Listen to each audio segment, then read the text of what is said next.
It's been a week.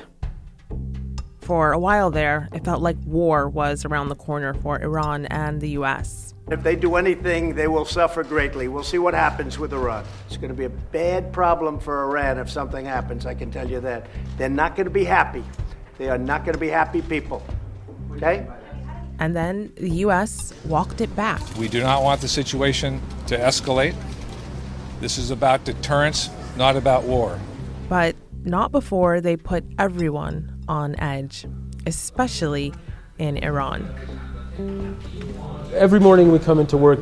Zain Basravi covers Iran for Al Jazeera English. And the first question that we all ask each other is, has this latest development from Washington, or this latest tweet from Donald Trump, or the latest angry rhetoric from any given Iranian leader, is this the thing that cements the fact that we are definitely going to see a war?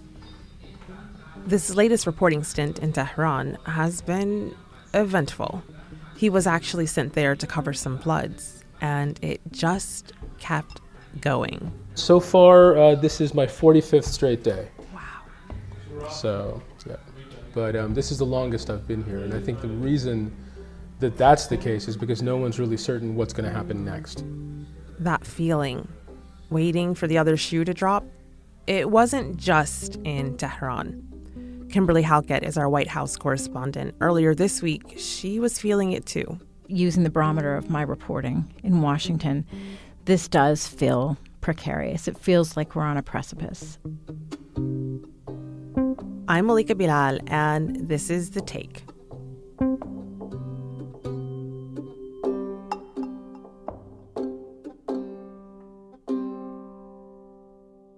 So it seems like we're not on the brink of war. Maybe we never actually were. But when we look at how fast things escalated, the question remains, how far away from the edge are we really? We spoke to Kimberly in D.C. and Zain in Tehran and took the temperature in both cities after a hairy few weeks. With a new headline almost every day, there's been a lot to keep track of. So we asked them to explain it. One really notable date is early April, April 8th.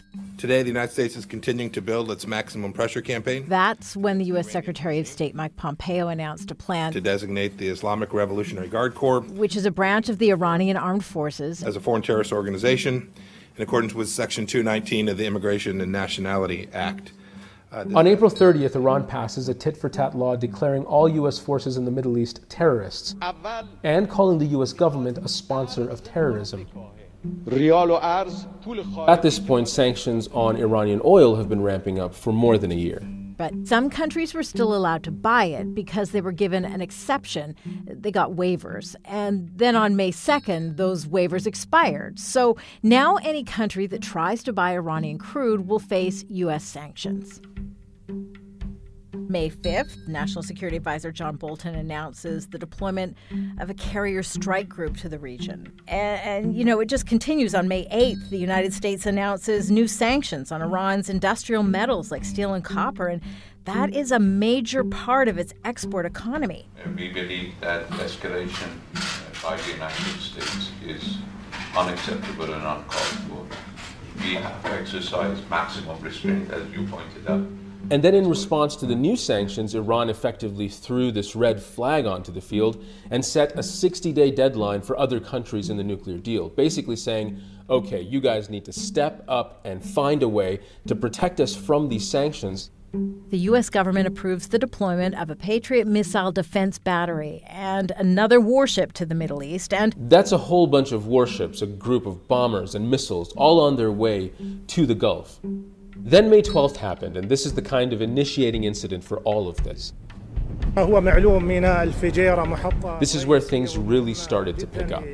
The United Arab Emirates says 4 cargo ships were sabotaged. There were no casualties and no fuel was spilled, and all we saw was some video of a ship with a hole in its side. A team of U.S. military investigators says Iran, or groups Iran supports, were behind the alleged attack on the tankers. But those investigators don't present any evidence linking it to Iran, and Iranians continue to deny any involvement in the incident. tensions were high. There were some statements and tweets traded back and forth, but in the end, the U.S. reined in its war talk, but not the overall message. We'd like to see them change their behavior. We would like the decades worth of bad practices that they regularly engage in to stop. We know that the maximum pressure campaign is working. You can see that by the crumbling economy that they have, and we'll see what happens from there. We're going to keep. So, Kimberly, tension between Iran and the U.S. is nothing new. Here in D.C., we've been hearing this rhetoric for years. So what is it about today, this administration, that allowed this escalation to happen? This administration has had a bullseye on Iran from day one. Donald Trump campaigned that he did not like the Iran nuclear agreement, wanted to see a better agreement. When you pull out of an agreement, you now have to do something. The other big factor in all of this is Israel. There has long been, even before the Trump administration, this sense that the United States has unwavering support for Israel, and Iran is a threat to Israel, to its safety, to its security. You know, they accused it and have continued to accuse it of having a destabilizing effect on the broader Middle East. And so that is the argument. Why now? Is that there's this feeling, real or imagined, that Iran continues to be a threat in the eyes of the Trump administration, and so they are acting on that threat. And within the administration, we should say, there are a few names in particular who are coming to the forefront. The declared policy of the United States of America should be the overthrow of the mullahs regime in Tehran. One we've been hearing a lot about is John Bolton, President Trump's national security advisor. And we know him from the Bush administration, too. The behavior and the objectives of the regime are not going to change, and therefore the only solution is to change the regime itself. So this is a name you've known for a long time. Can you remind us a little about who he is? Yeah, he is a familiar face to anyone who has been covering Washington for any length of time, and that would include me being here for 20 years. A lot of people will remember him in the lead up to the U.S. invasion of Iraq, that he was one of those advocating for the invasion and using what we know to be flawed intelligence. And so for many people, like myself, this is kind of deja vu. We know that he's a hawk, but he's also not the only hawk in the Trump administration. So how divided do you think the administration is when it comes to Iran in particular? There's a lot of division. The White House is denying it. But when we talk about hawks, you're right, that's plural. There's another one in there, and his name is Pompeo. We've known him as a congressman. We've known Mike Pompeo as now the U.S. Secretary of State. This is very concerning for a lot of people because it's these two in tandem who seem to be leading the charge, whispering in the president's ear. And so what I've seen at the White House is a lot of confusion. Right. And the irony in all of this is that the coolest head in the room could be Donald Trump's. And it seems for the moment like, I don't think we can call them doves, but the less hawkish hawks have prevailed. We know Donald Trump doesn't really want to go to war. This is a president that's trying to win re-election. It's hard to win re-election if you've broken one of your major campaign promises to get out of foreign entanglements. So he may be playing with fire, perhaps somewhat naively, because we know he doesn't understand foreign policy that well. The concern is that there is this danger of some sort of miscalculation on either side that is going to ignite this so quickly that even Donald Trump won't be fully aware of perhaps of what's happened until it's actually happening. There were a few close calls over the last few weeks, and other countries were involved too, like that attack on Fujairah port in the United Arab Emirates just across the water from Iran. Zane's been covering that from Tehran. Yeah. So can you explain exactly who it is in this strait? And you alluded to this a little bit earlier, but can you talk to us about how an incident like the one we just saw in headlines not too long ago might happen, that something might spiral out of control? So I'm referencing the headline in May. Fujairah. Yeah. The UAE and Saudi Arabia said that some oil tankers and commercial vessels were sabotaged. And that was just outside the strait. So talk to us about how this could even happen. So when this sort of alleged attack happened on the vessels at the Fujairah port, it came obviously at a time when there was heightened tensions between the United States and Iran. But you have Iran sort of facing off against neighboring countries, Saudi Arabia, the United Arab Emirates, as well as Bahrain. These countries have been, trading partners and sort of on again, off again allies.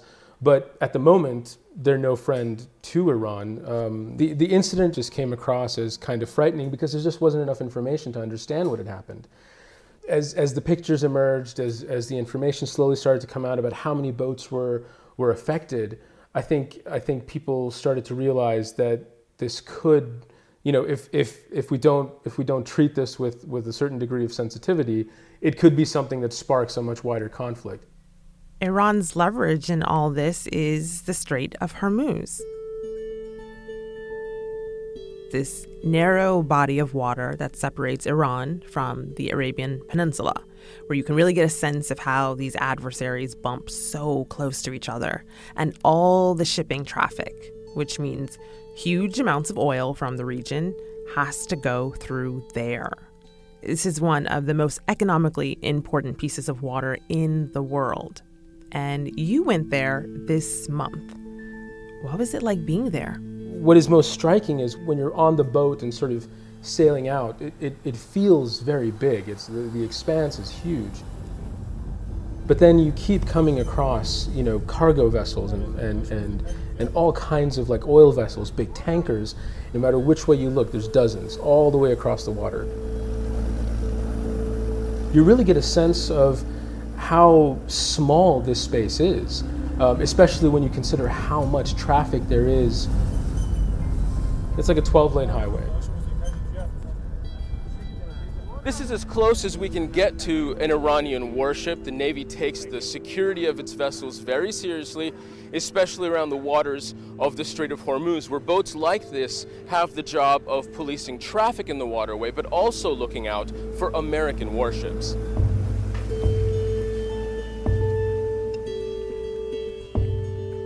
It is small enough so that the Iranian Navy, the Iranian military, can very quickly control traffic if they need to. And that's really the threat. That's really the point they've been pushing this whole time, saying, you've got to let us sell our oil or we're not going to let anyone sell oil. And this is the place where they can tighten the noose quite easily. I wanted to get your take because there's two narratives here.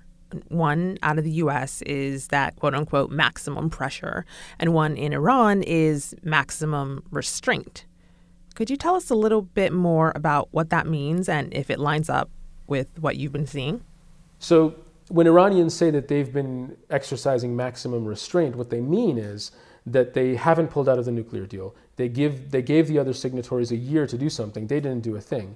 Now what they're starting to do, they're saying even now as they start to dismantle their cooperation with the nuclear agreement, in line with the framework of the 2015 nuclear deal itself, they're saying even that they're doing in a slow process. There's been experts who've said what they could have done in the Strait of Hormuz is start harassing commercial vessels, start harassing military vessels. They haven't done that yet. So they keep saying that they're holding back, they're not ready to spark an all-out conflict. And I think what a lot of people here are trying to do is just wait it out and see what happens in the next election in the United States. And how are Iranians feeling about all of this? I've been seeing you on TV. Tell us about the protests you've been covering. As angry as Iran's government and people are with the United States, and I think they're more angry than afraid these days, I don't want to downplay how upset people are, but it's all pretty much routine. We've been to protests like these before. It's all fairly standard. People walk out of the prayer hall about a city block to the next square and chant death slogans to Iran's enemies along the way. At the end, they burn a few American flags. It's sort of funny when they start burning flags, the people all sort of step back, and the flag burnings are generally done as a publicity stunt and mostly for the cameras. So it almost feels a little disingenuous sometimes to keep filming it because it's sort of become part and parcel of your set menu that you get when you go to one of these protests. Right. You have your usual suspects. One guy dresses up like Trump, and then everybody sort of pretends to punch him in the face. Then there's someone else who's dressed in Iranian flag colors. But the thing that was different this time is that we spoke to a few people who said that they've come out for the first time to this protest, and they normally would have stayed at home, but the reason they've come out is because they feel like that things have gone too far. You know, this is my first time of taking part in such marching, actually, just because of what President Trump did. You know, I think it gave us more unity. It made people more united. We're seeing the country unite in a more meaningful way, I think, than might have happened if Trump had just left the nuclear deal alone. So what is the mood in terms of debate on what Iran should do? Is there an internal debate going on in Iran right now? Is the Iranian government divided into a more hawkish camp and then those who are more interested in sticking to the deal and just trying to wait this out? I think that internal debate it just seems to have started this week. In many ways, politicians, leaders, military and civilian leaders in Iran have painted themselves into a corner. They've pledged to be defiant. They've pledged not to negotiate. They're not going to renegotiate the nuclear deal. They're not going to talk to the U.S.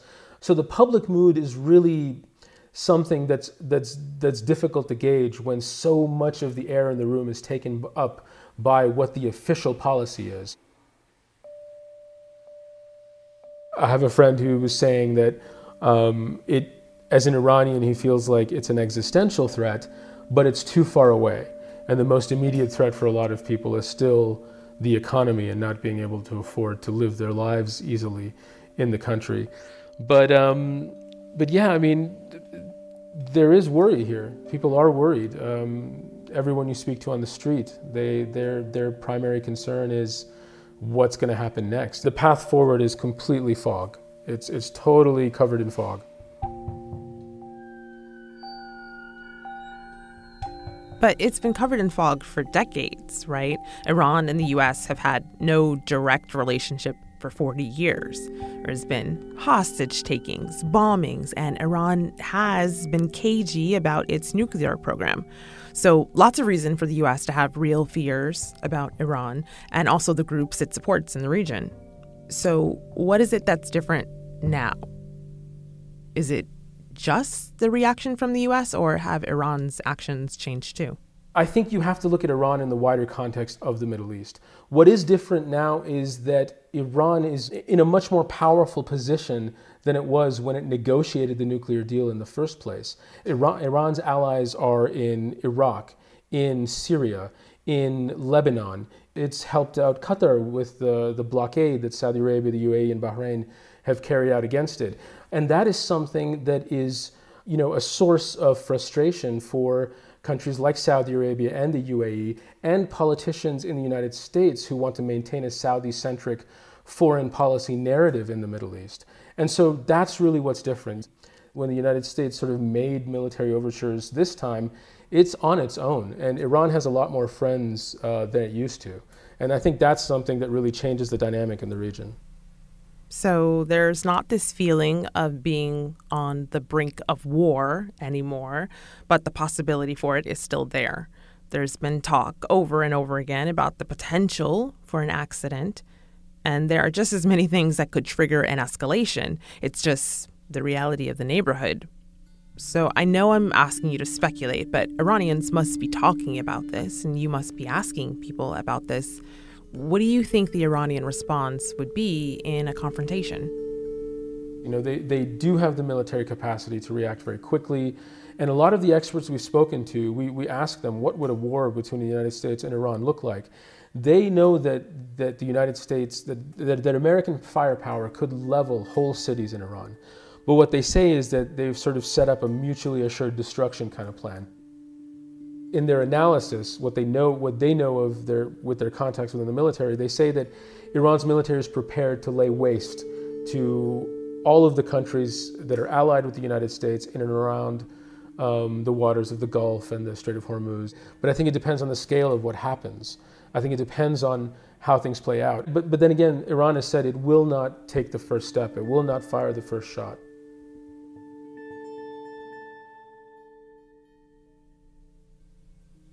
This question of war, the will we, won't we, is almost inescapable here in Washington. And I'm sometimes tempted to turn off the news alerts on my phone. It kind of reminds me of the run-up to the Iraq War and that same sense of déjà vu that Kimberly mentioned. I see similarities, but I think the most notable difference is the skepticism, healthy skepticism that seemed so absent leading up to the 2003 invasion of Iraq by the United States. Let me give you an example. So before I worked for Al Jazeera, I was a national affairs correspondent for a Canadian national network.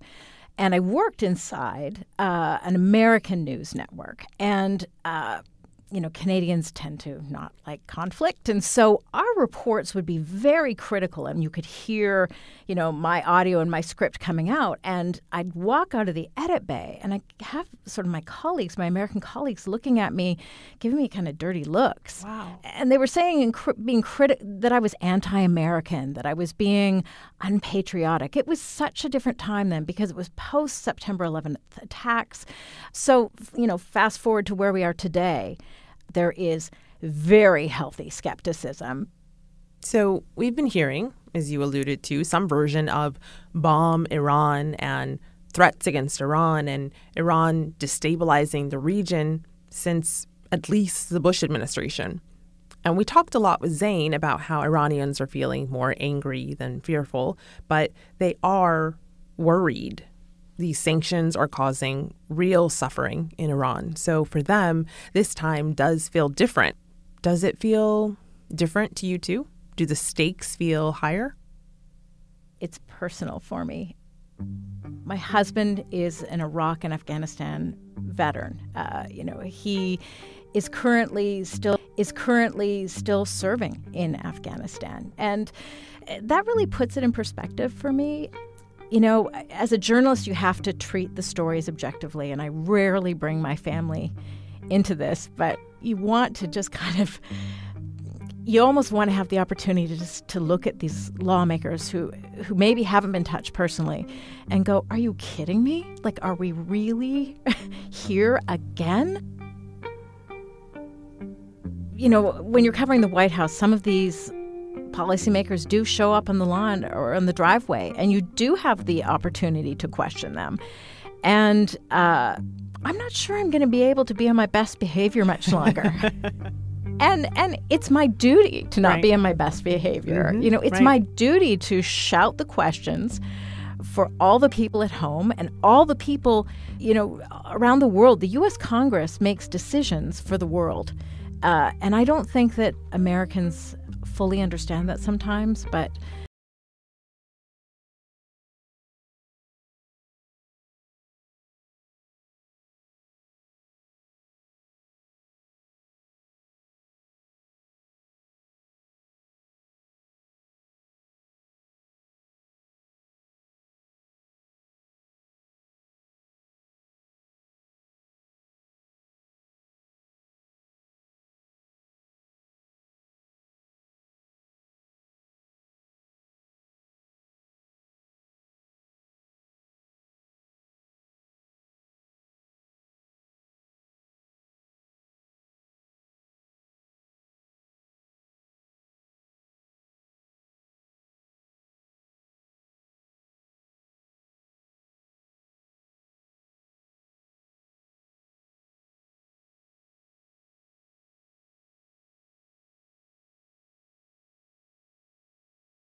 this show. A week ago, one of the newsrooms in this company of many newsrooms published a piece of commentary. It was a video produced by AJ Plus Arabi, the Arabic language arm of one of Jazeera's digital divisions, and it questioned the details of the Holocaust. The fact that this happened was really upsetting to me, to us on this team, and to so many people who rely on Al Jazeera to deliver fair, unbiased news. The video was removed the next day, and 2 journalists who worked on it were suspended. Senior leadership in the company said the video violated Al Jazeera's editorial standards and that they deeply regret that it went out. And they're mandating bias training across the digital division. I think it's important to acknowledge to you, to everybody who listens to and watches and reads Al Jazeera, that this happened. And it's important to me to be very clear about why this was a violation of our editorial standards. We do not deny the facts of the Holocaust.